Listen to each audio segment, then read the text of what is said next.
जब हिंदुस्तान, पाकिस्तान, अफगानिस्तान से लेकर बांग्लादेश के समुद्र तक और उत्तर से लेकर दक्षिण भारत तक पूरा हिंदुस्तान जिस औरंगजेब की हैवानियत से खौफ खाता था, वहीं औरंगजेब अफजल खान के डर से अपनी जान बचाकर भागा था। और उसी अफजल खान को छत्रपति शिवाजी महाराज ने 2 मिनट में ठोका था। अफजल खान को मारने के बाद पूरे हिंदुस्तान में कोई मुस्लिम बादशाह नहीं बचा था जो छत्रपति शिवाजी महाराज के साम्राज्य को रोक सकता था। सैकड़ों सालों से चल रही मुगलों की गुलामी को चीरते हुए इस हिंदुस्तान की धरती पर छत्रपति शिवाजी महाराज ने हिंदुओं का एक अलग साम्राज्य खड़ा कर दिया। शिवाजी महाराज की ताकत का अंदाजा आप इसी से लगा सकते हैं कि जब तक छत्रपति शिवाजी महाराज जीवित रहे, तब तक औरंगजेब ने महाराष्ट्र की धरती पर अपने कदम नहीं रखे। इतना जबरदस्त खौफ औरंगजेब के अंदर शिवाजी महाराज का बैठा हुआ था। पर दुर्भाग्यवश 3 अप्रैल सन 1680 छत्रपति शिवाजी महाराज का रायगढ़ पर देहांत हो गया। शिवाजी महाराज के देहांत के बाद औरंगजेब बड़ा खुश होकर हिंदुस्तान जीतने का सपना देखने लगा। वो सोचने लगा, उत्तर से लेकर मध्य भारत तक सब कुछ तो मैं जीत चुका हूं। अगर दखन से इन मराठों का सफाया कर दूंगा तो पूरे हिंदुस्तान का बादशाह बन जाऊंगा। इसलिए तुरंत अपनी लाखों की सेना लेकर वो दखन में जा उतरा। पर औरंगजेब इस बात से बेखबर था कि छत्रपति शिवाजी महाराज के बाद उनके पुत्र धर्मवीर छत्रपति संभाजी महाराज नंगी तलवार लेकर मुगलों का काल बनकर खड़े थे।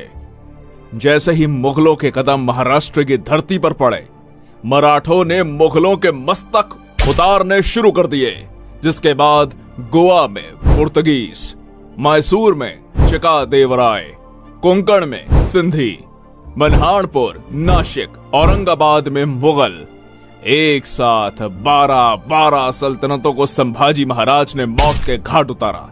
संभाजी महाराज के इन भयानक हमलों से औरंगजेब बौखला उठा। कहीं ये मराठे हर हर महादेव की ललकारे देकर दिल्ली पर ना टूट पड़े, ये सोचकर उसका दखन में सांस लेना तक मुश्किल हो गया। औरंगजेब छत्रपति संभाजी महाराज से इतना ज्यादा डर चुका था कि वो एक भी युद्ध में उनके सामने नहीं आया।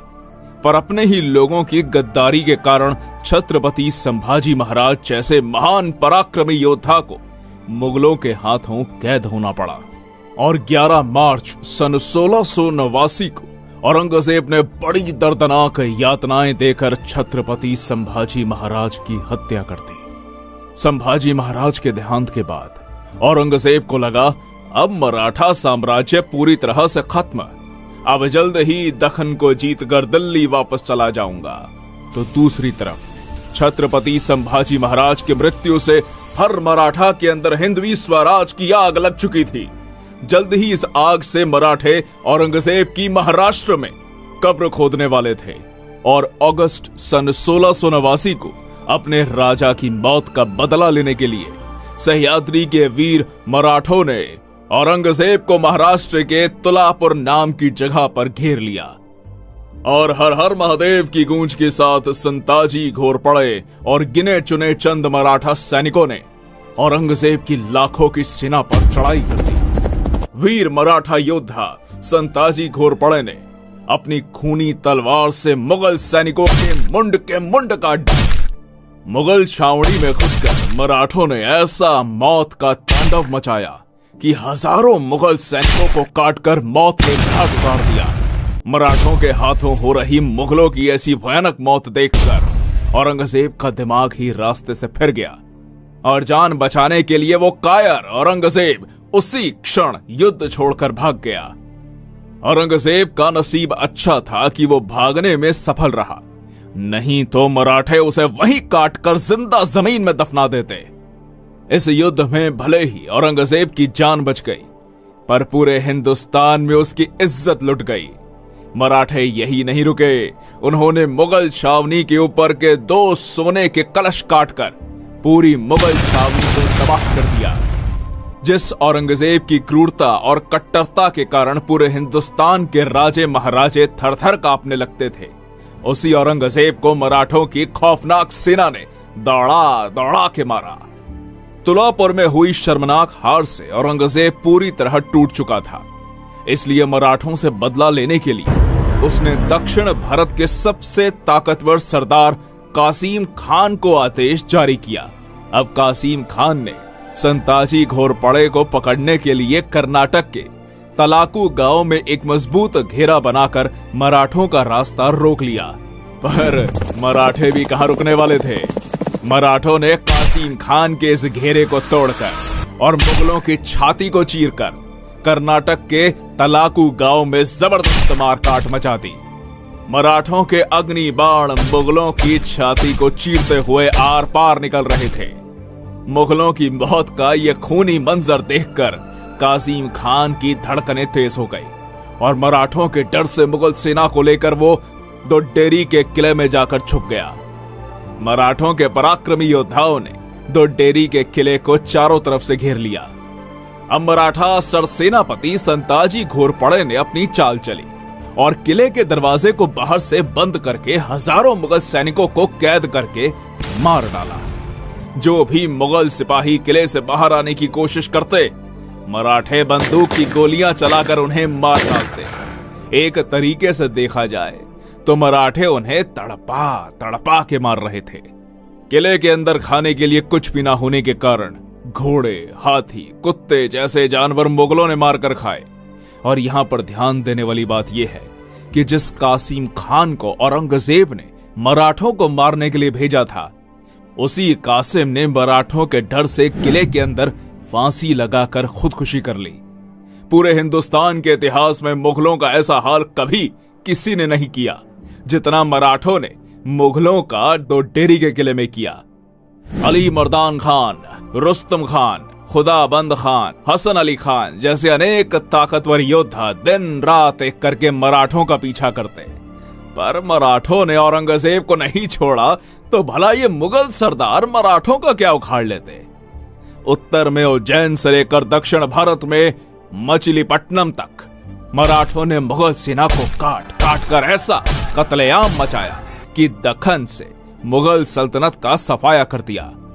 इधर औरंगजेब विशालगढ़ को घेरा बनाकर बैठा था, तो उधर मराठों ने बुरहानपुर में घुसकर पूरे शहर को तबाह कर दिया।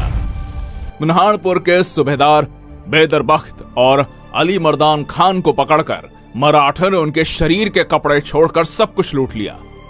कहा, रोको इन काफिर मराठों को। उठते बैठते जागते सोते सब तरफ मराठे ही मराठे नजर आते। या अल्लाह, होंगे कामयाब या ऐसे ही लौटना पड़ेगा खाली हाथ। ऐसा चिल्लाते चिल्लाते औरंगजेब का महाराष्ट्र में दम घुट रहा था, पर मराठे रुकने का नाम ही नहीं ले रहे थे। ना पराजय की चिंता, ना मौत का डर। मराठे सिर्फ एक ही बात जानते, उड़ाने मुगलों के सर। अब बारी थी मुगलों के घर में घुसकर। इसलिए वीर मराठा योद्धा धनाजी जाधव ने 80,000 की मराठा फौज इकट्ठा करके 4 मार्च सन 1706 को गुजरात पर चढ़ाई कर दी। गुजरात के रतनपुर के युद्ध मैदान में धनाजी जाधव ने अपनी तलवार से ऐसा कत्लेआम मचाया कि नर्मदा की बहती धाराएं भी मुगलों के रक्त से लाल पड़ गई। इस घमासान युद्ध में जो भी मुगल सैनिक मराठों के हाथ में आते, मराठे उनकी गर्दन काटकर सीधा अल्लाह के पास पहुंचा देते। आधी से ज्यादा मुगल सेना मराठों के खूनी तलवार से कट चुकी थी। अनेक जिहादी रणभूमि छोड़कर भाग रहे थे। कुछ नर्मदा नदी में कूद गए और बाकी बची हुई मुगल सेना को मराठे घसीट कर ले गए। खुद गुजरात के सूबेदार अब्दुल हमीद खान ने मराठा सरसेनापति धनाजी जाधव के पैर पकड़ लिए।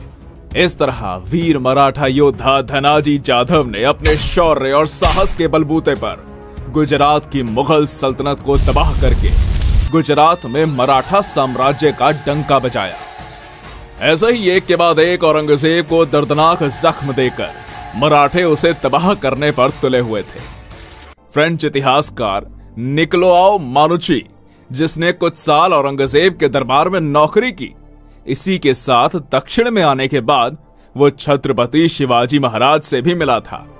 ये मानुची लिखता है, दक्खन में मराठों के खिलाफ उतरने से औरंगजेब के हर साल 1 लाख सैनिक और 3 लाख जानवर मारे जाते थे, जिसमें कुछ मराठों के हाथ, कुछ कीचड़ में डूबकर, कुछ भूख के कारण, तो कुछ नदी में बहकर। इतनी दर्दनाक मौत मुगल सैनिकों को मिल रही थी। मुगलों की ऐसी हालत थी तो जानवरों की तो पूछिए ही मत। बेशकीमती खजाना, ऊंट, घोड़े, हाथी, तोपखाने, जो भी मराठों के हाथों लगता मराठे उसे लूटकर साफ कर देते। मराठों के हाथों कुछ न लगे इसलिए मुगल इसमें से बहुत सी चीजों को जला डालते थे। मराठों के लगातार हमलों से औरंगजेब इतना कंगाल हो चुका था कि कई महीनों से मुगल सैनिकों का पगार नहीं हो रहा था। लगातार मराठों से मार खाने के बाद मुगलों की जीत की उम्मीदें टूट चुकी थी। अगर किसी मुगल सरदार को मराठों से किला हासिल भी करना है तो वो मराठों से हाथ मिला लेता और औरंगजेब से छुपकर मराठों को 50,000 से लेकर 2 लाख रुपए तक की रकम देता। बदले में मराठे उसे किला सौंप देते। एक तरीके से देखा जाए तो मराठे मुगलों को लूटकर मस्त पैसा बना रहे थे, तो दूसरी तरफ मराठों से हमने किला जीत लिया ऐसे झूठ बोलकर ये मुगल सरदार औरंगजेब को खुश कर देते, पर असल में वो उसे मूर्ख बनाते थे। इतनी बुरी अवस्था मुगल सरदारों की हो चुकी थी। इसके आगे मानोची लिखता है, औरंगजेब ने अपने पूर्वज अकबर, जहांगीर, नूरजहां ने जमाया हुआ सारा खजाना बाहर निकाला और मराठों से युद्ध करते करते खाली कर दिया। इतने पर ही वो रुका नहीं, उसने चांदी के बर्तन तक पिघला दिए। इतिहासकारों के अनुसार मराठों से लड़ते लड़ते औरंगजेब ने 40 करोड़ रुपए बर्बाद कर दिए। विशालगढ़ के युद्ध अभियान के दौरान 1.5 साल से मुगल सैनिक बिना तनख्वाह के काम कर रहे थे। वो बंगाल का सूबेदार मुर्शीद कुली खान हर साल औरंगजेब को 14 लाख रुपए टैक्स देता था। उसी में किसी तरह औरंगजेब का खाने पीने का गुजारा हो रहा था। लगातार 27 साल मराठों ने औरंगजेब को इतना घुमाया, इतना दौड़ाया कि मराठों से लड़ते लड़ते वो आखिर में बुढ़ा हो गया, परंतु हार और बर्बादी के सिवा उसे कुछ नहीं मिला। बढ़ती उम्र के साथ साथ औरंगजेब का चेहरा और भी ज्यादा भयानक हो चुका था। दांत गिर जाने से उसके गालों में गड्ढे पड़ गए थे। यदि कोई व्यक्ति जिसने औरंगजेब को पहले कभी नहीं देखा हो तो उसे अकेले में देखकर मुर्दा समझने की गलती करता था। इतना बुरा हाल उसके शरीर का हो चुका था। औरंगजेब की मौत पर रोने के लिए उसके नजदीक का कोई भी व्यक्ति जीवित नहीं बचा था। अपने बाप और भाई को तो उसने खुद ही मरवा डाला था। इसके अलावा उसकी 3 बेगमें, 2 बेटे तथा नाती पोती, बहन बेटी सभी की मृत्यु इसकी आंखों के सामने हो चुकी थी। अपने ही किए हुए पापों की शिक्षा उसे जिंदा रहते मिल चुकी थी। अब औरंगजेब की मृत्यु का समय निकट आ चुका था, इसलिए मरने से पहले वो एक बार दिल्ली जाना चाहता था। पर जैसे ही मराठों को पता चला कि औरंगजेब बीमार है और दिल्ली जाना चाहता है, तो मराठों ने तुरंत अहमदनगर को चारों ओर से घेरकर मुगल प्रदेशों में लूटपाट मचा दी। इसी बीच औरंगजेब भयानक दर्द और पीड़ा से गुजर रहा था, पर मराठों के कारण उसे इलाज मिलना भी संभव ना हो पाया और 3 मार्च सन 1707 को महाराष्ट्र के अहमदनगर में वो नीच औरंगजेब तड़प तड़प के मर गया और हिंदुस्तान का बादशाह बनने का उसका सपना उसी की कब्र के साथ दफन हो गया। पढ़ लेना कभी औरंगजेब का मृत्यु पत्र, सिर्फ एक ही हिंदू राजा का नाम आएगा, छत्रपति शिवाजी महाराज का मराठा साम्राज्य। दोस्तों, इस वीडियो का टारगेट है 2000 लाइक। उम्मीद है आप जरूर पूरा करेंगे।